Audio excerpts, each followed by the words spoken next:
Bus ನಿಲ್ದಾಣದಲ್ಲಿ ವಾಮಾಚಾರ ಕಂಡು ಜನ ಬೆಚ್ಚು ಬಿದ್ದಿದ್ದಾರೆ. ಮುಂಡರಗಿಯ ಹುಡ್ಕೋ ಕಾಲೋನಿಯಲ್ಲಿರುವಂತ ಬಸ್ ನಿಲ್ದಾಣ ಇದು.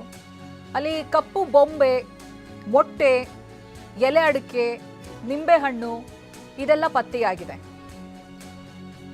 ಇದನ್ನ ಕಂಡು ಜನ ಬೆಚ್ಚಿ ಬಿದ್ದಿದ್ದಾರೆ.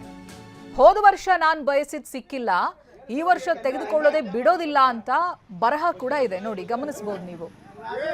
ಇದನ್ನ ನೋಡಿ ಭಯ ಬಿದ್ದಿದ್ದಾರೆ ಅಲ್ಲಿಯ ಕಾಲೋನಿ ನಿವಾಸಿಗಳು.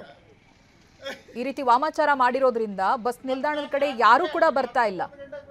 ಜೊತೆಗೆ ಈ ದುಷ್ಕೃತ್ಯ ಮಾಡಿರೋದು ಯಾರು ಅನ್ನೋದನ್ನ ಪತ್ತೆ ಹಚ್ಚಬೇಕು ಅಂತ ಜನ ಆಗ್ರಹಿಸ್ತಾ ಇದ್ದಾರೆ.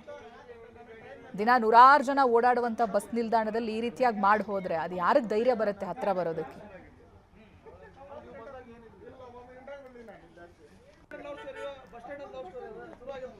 ಪ್ರತಿನಿಧಿ ಸಂಜೀವ್ ಪಾಂಡ್ರೆ ಇದಕ್ಕೆ ಸಂಬಂಧಪಟ್ಟಾಗೆ ಮಾಹಿತಿ ಕೊಡ್ತಾರೆ. ಸಂಜೀವ್ ಪಾಂಡ್ರೆ, ಯಾರು ಮಾಡಿದ್ದು ಏನು ಅನ್ನೋದು ಗೊತ್ತಾಗಿದೆಯೇ? ಬಸ್ ಸ್ಟಾಪ್ ಅಂತ ಹೇಳಿದ್ಮೇಲೆ CCTVಗಳೆಲ್ಲ ಇದ್ದೇ ಇರುತ್ತೆ. ಇದುವರೆಗೆ ಏನಾದ್ರೂ ಗೊತ್ತಾಗ್ತಾ ಇದೆಯಾ?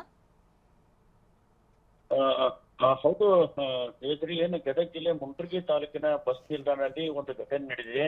ಯಾಕಂದ್ರೆ ಈ ವಾಮಾಚಾರದ ದೃಶ್ಯಗಳನ್ನು ನೋಡಿ ಅಲ್ಲಿ ಜನರು ಭಯ ಪಡುವಂತ ಒಂದು ಸನ್ನಿವೇಶ ಸೃಷ್ಟಿಯಾಗಿದೆ. ಜೊತೆಗೆ ಆತಂಕ ಕೂಡ ವ್ಯಕ್ತ ಆಗಿದೆ. ಯಾಕಂದ್ರೆ ಮುಂಡರಗಿ ತಾಲೂಕಿನ ಏನು ಪಟ್ಟಣದ ಹುಡ್ಕೋ ಕಾಲನಿ ಅಂದ್ರೆ ಅದು ಚಿಕ್ಕದಾದ ಬಸ್ ಶೆಲ್ಟರ್ ಇದೆ. ಯಾಕಂದ್ರೆ ತಾಲೂಕಾ ಬಸ್ ನಿಲ್ದಾಣ ಬೇರೆ, ಇದು ಒಂದು ಚಿಕ್ಕದಾದಂತ ಇರುವಂತ ಬಸ್ ನಿಲ್ದಾಣ. ಹೀಗಾಗಿ ಅಲ್ಲಿ ಜನನಿಬಿಡಿ ಕೂಡ ಒಂದು ಅಪರೂಪ. ಹೀಗಾಗಿ ಆ ಒಂದು ಬಸ್ ನಿಲ್ದಾಣದಲ್ಲಿ ಈ ತರ ಒಂದು ವಾಮಾಚಾರ ಮಾಡಿದ್ದಾರೆ. ಯಾಕಂದ್ರೆ ನಕ್ಷತ್ರ ಆಕಾರದಲ್ಲಿ ಒಂದು ಡಿಸೈನ್ ಮಾಡಿ ರಂಗೋಲಿ ಹಾಕಿದ್ದಾರೆ, ಕುಂಕುಮ ಅರ್ಚನೆ ಹಾಕಿದ್ದಾರೆ, ಜೊತೆಗೆ ಒಂದು ಕಪ್ಪು ಬಣ್ಣದ ಒಂದು ಬೊಂಬೆ ಇಟ್ಟಿದ್ದಾರೆ, ಎಲೆ ಅಡಿಕೆ, ನಿಂಬೆ ಹಣ್ಣು ಹೀಗೆಲ್ಲ ಇಟ್ಟು ಒಂದು ವಾಮಾಚಾರ ಮಾಡಿದ್ದಾರೆ.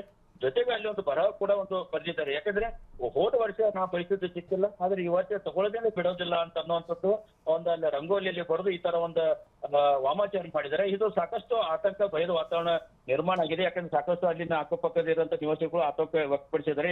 ಕಳೆದ ವರ್ಷ ಕೂಡ ಈ ತರ ಒಂದು ಈ ರೀತಿಯ ಒಂದು ಏನು ವಾಮಾಚಾರ ಮಾಡಿದ ಘಟನೆ ನಡೀತು, ಈಗೂ ಕೂಡ ನಡೆದಿದೆ. ಆದ್ರೆ ಇದು ಯಾರು ಮಾಡಿದಾರೆ ಏನು ಅನ್ನೋದು ಪೊಲೀಸರು ಕೂಡ ಪತ್ತೆ ಹಚ್ಚಬೇಕು. ಯಾಕಂತಂದ್ರೆ ಇಲ್ಲಿ ಪದೇ ಪದೇ ಈ ರೀತಿ ಆಗೋದ್ರಿಂದ ಜನರಲ್ಲಿ ಆತಂಕದ ಒಂದು ವಾತಾವರಣ ಸೃಷ್ಟಿಯಾಗಿದೆ, ಭಯ ಪಡುವಂತ ಆಗ್ತಾ ಇದೆ. ಹೀಗಾಗಿ ಪೊಲೀಸರು ಕೂಡ ಏನು ವಾಮಾಚಾರ ಯಾರು ಮಾಡಿದ್ದಾರೆ ಏನು ಅನ್ನೋದು ಬೇಕು. ಯಾಕಂದ್ರೆ ಇದುವರೆಗೂ ಕೂಡ ಈ ವಾಮಾಚಾರ ಯಾರು ಮಾಡಿದಾರೆ ಅನ್ನೋದು ಗೊತ್ತಾಗಲ್ಲ. ಹೀಗಾಗಿ ಆ ಒಂದು ಪ್ರದೇಶದಲ್ಲಿ ಎಲ್ಲೆಲ್ಲಿ CCTV ಒಂದು CC ಕ್ಯಾಮ್ರಾ ಅಳವಡಿಸಿದ್ರೆ ಅವೆಲ್ಲವನ್ನು ಕೂಡ ನೀವು ಅವಲೋಕಿಸಿ ಇವತ್ತು ಏನು ವಾಮಾಚಾರ ಮಾಡಿದಂತ ದುಷ್ಕ್ರಮಗಳನ್ನ ಪೊಲೀಸರು ಬಂಧಿಸಬೇಕನ್ನೋ ಒತ್ತಾಯ ಕೂಡ ಈಗ ಕೇಳಿ ಬರ್ತಾ ಇದೆ. Okay, thank you Sanjeev Pandre ಮಾಹಿತಿಗಾಗಿ.